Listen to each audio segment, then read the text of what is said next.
Okay, I think it's setting up the feed.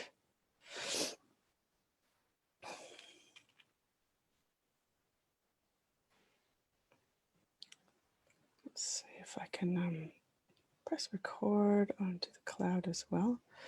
So I'm going to do recording and Facebook Live. Okay, good. And I think we are live, but I'm not 100% sure. So I'm going to just check to see where the... It says here, meeting is live on Facebook. Oh, good. All right. I think we're live. Oh, my goodness. Yes, we are.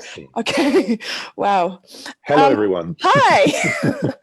So I've been wanting to just give space to have conversations with people because, you know, in these pandemic days, you know, we are all in this together, but it's really scary. Like even just this morning, listening to Boris Johnson talking about locking down the UK, we're all freaking out. And today I'm going to talk to someone who is very knowledgeable about how to deal with our mind when this stuff is going on. I'd like to introduce Philippe. Hello, Philippe. Hi, Tathra. How are you today? Yeah, good. I'm glad that we're finally here. We've been talking about trying to do something like this for a while. Yeah. So, Philippe, tell me, like, there's so many things that we could talk about. You and I do the Blend Mastermind together. We've been, you know, talking about writing books and changing the world and leadership and all that kind of stuff. And you're an industrial designer by trade, designing for the triple bottom line. And but there's also something about you that not many people know, and that's that you have been meditating for how long? Over 25 years. I think it's going to be 27, 28 years, something. Wow, amazing. So I want to ask a million questions, but I'm going to just take a couple minutes to explore why meditation is useful in times like these. All right. So maybe I'll step back a tiny bit and share a bit of my personal story. So when I was a teenager, I was diagnosed as hyper anxious. So my level of anxiety was really through the roof.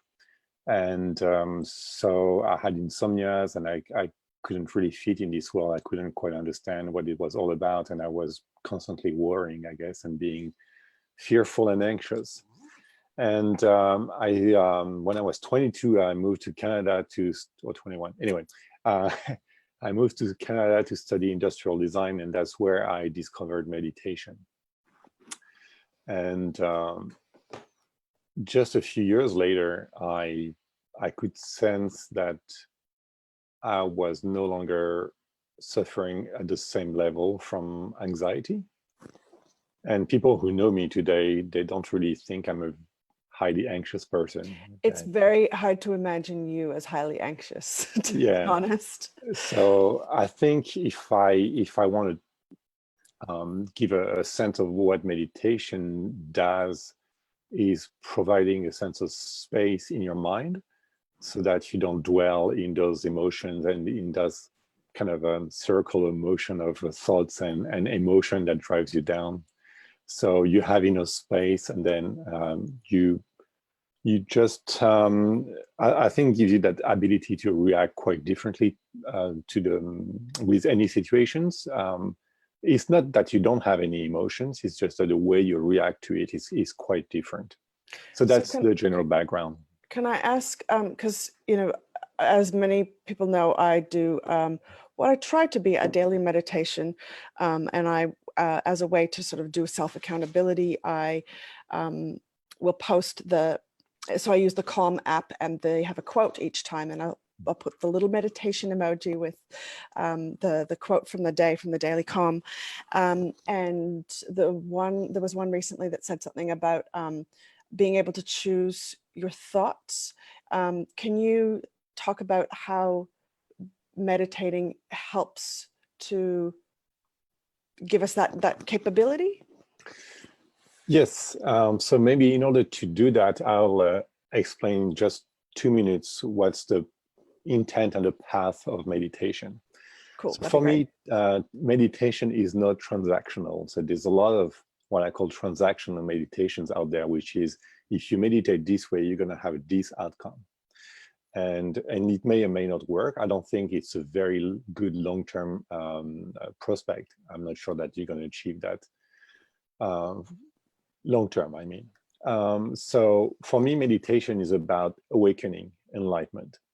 And the whole path of meditation is about that. And in order to become enlightened, you need to accept all aspects of your mind, which defeats the transactional aspect of meditation, because there are aspects of your mind that you just don't want to see. And if you think it's all going to be rosy and nice. I was just going to say, I think a lot of us experiencing that, and I know for myself, I mean, I've been meditating for quite a few years as well, not nearly as long as you, but I have noticed myself going, just kind of being annoyed with myself for being, having thoughts or whatever, and that, just not being gentle with myself, and being transactional about it. It's interesting that you describe it that way. So so I'm kind of concerned actually about that very transactional aspect of meditation. So for me, meditation is not about that. It's about attaining enlightenment, which is getting rid of your ego and being your full self, which sounds pretty cool because you're just who you are, fully. So the path of meditation in a nutshell, there are 3 stages. So the first stage is calm abiding. The second stage is seeing through. So calm abiding. So can I just ask, so I've heard you say this phrase a few times. Is it about abiding the calm? Is that kind of what calm abiding is? Calm abiding, the idea is that when you have achieved that meditation, your mind can stay in a calm state for nearly as long as you wish to. So it's hard to imagine, but I like the idea. But it works. So that's the first stage. Second stage is called seeing through, and the third stage is what we call the nature of mind, or the pristine awareness aspect of your mind. And that's a different type of meditation. That one leads to awakening. But you cannot do the third one and even the second one if you don't do the first one properly. So the whole idea of today is focusing on calm abiding. And so you need to find a technique in meditation that will help your mind to go back to some kind of focus. So what's happening today, especially with those times when there's a lot of anxiety and fear and anger, there's a lot of emotions out there. Yeah, absolutely. It just means that people are just completely focused on one story in their mind, and that keeps spinning all the time.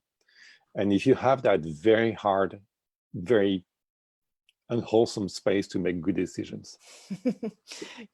So if you want to have a more positive life, make better business decisions, make better personal decisions, you really need to calm your mind. And the only way is to practice some kind of meditation. So the meditation is a technique that will affect your mind, and that effect on the mind is the meditation. The technique is not. Interesting. So, and what I hear is that it's kind of like, the more you practice, the more you develop the muscle to be able to, the mental muscle, let's say, to get to that state. Yes. So, and I know that you've got another meeting shortly. So I wanted to ask you about this Zoom event that you're doing on Thursday, talking about 2 different types of meditation.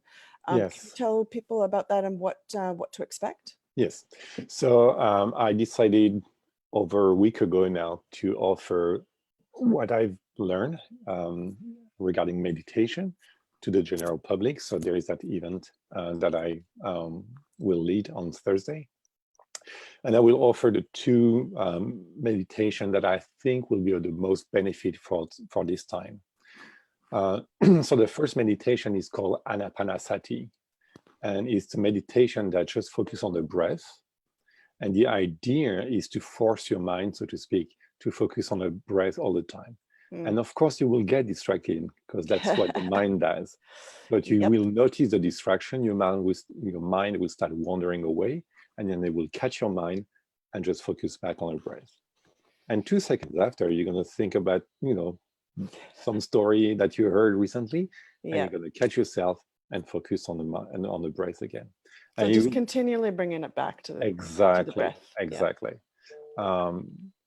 So I think that meditation will give you some ground And the idea is that you can practice that maybe a longer session every day, but there are gaps during the day where you can practice that. And the beauty of Anapanasati is that you don't need an app, or you don't need absolutely anything for that. You just need to be alive and breathing.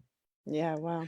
So can I ask you, you Yes. said that you can go for a really long time. What's the longest you've ever meditated? Oh, I did retreats, so that's a bit different, but you could meditate for 18 hours or something like this during a retreat. Yeah. Like continuously? You will have break to go to the toilet Okay. and have lunch, but Okay. if your awareness is still stable, you can have lunch being fully aware of the lunch and then go back to your Like a mindful meditation. lunch. Yeah, there's no break actually. And even when you sleep, technically you fall asleep in a state of awareness. Wow. You can navigate through the night in a different way. So the event on Thursday, is it going to be, are you going to be guiding meditations or talking about them? How's it going to work? It will be a bit of both. So I will explain the principles of those meditations, and then I will do a very short guided meditation. And I think in half an hour I can wrap this one up, and maybe do some other again later if people are interested to to do that on a regular basis. Cool. So the first meditation is Anapanasati. The second is loving kindness. Oh, yes. This is the one that And you've been reminding me of yeah. continually over the years, which is great. I love it. So I did quite a number of retreats myself on loving kindness, so I have a bit of an idea. The idea of that meditation is a bit different than the first one. The idea is to come back to a feeling that you had in a past where you were unconsciously loved. And I will explain in further detail what it means and everything. But the whole idea is to recall that feeling and then to remain in that feeling during the whole meditation. Can I And just say, the yes. first time I tried to do this meditation, I found it incredibly confronting to draw the idea of kindness towards myself. I don't think I had ever done it. And I was surprised that I was so confronted, Yeah. but it was a real kind of like, I remember hearing instruction just going, what? Really? Yeah. Yeah, it was an unusual experience. It's a very common experience, especially for Westerners. Westerners have a big kind of self-hatred mindset. And it's funny, I feel like we And don't realize that. And for me, I didn't realize that that was kind of, my default until I did the loving kindness meditation and was able to confront that part of me that was, I guess, self-loathing. And then, I mean, I've done it a number of times since then, not as regularly as you do, but it's absolutely useful as far as improving your relationship with yourself. yeah, exactly. Because And the world. yeah. And I think if you do loving kindness well, you're gonna have an appreciation of yourself that is different, but also an appreciation of the world or the universe also that will be very, very different. So your experience of life will completely shift if you do that well. Awesome. So we will add the link for connecting to your event on Thursday in somewhere. This is Below. my first kind of, well, I guess it's technically it's going to be below. I haven't really done this before, so but I would like to do this regularly. I've got lots of people that have lots of amazing experiences, and this is my first one. Thank you, Philippe, for being part of it. Yeah, thank you, Tatra. Anything else you want to say before we finish? Well, the only thing I really want to say is that I understand that a lot of people are going through really tough times, and I respect that. At the same time, everything that you experience with your mind. And if you start taking control over your mind and start practicing loving kindness for yourself and for others, then we can really shift the world. So I understand the pain today, but also want to acknowledge there's an opportunity to do something better, to build a better world. And I'm happy to share some of the tools to help you do that too. Awesome. Yeah, I really feel like this is a massive opportunity for humanity to really shift into our next evolutionary leap. And for me, meditation is such an important tool in that So thank you, Philippe. I really appreciate you being with us today. Pleasure. Thank you, therefore. All right, so I'm just gonna press stop in a minute, but yeah, I'm just gonna say I'm planning to do this a bit more. I don't know how it's gonna go. It's a big experiment. For those who have watched today, thank you. Any feedback is welcome as always. Have a lovely day and we'll talk soon.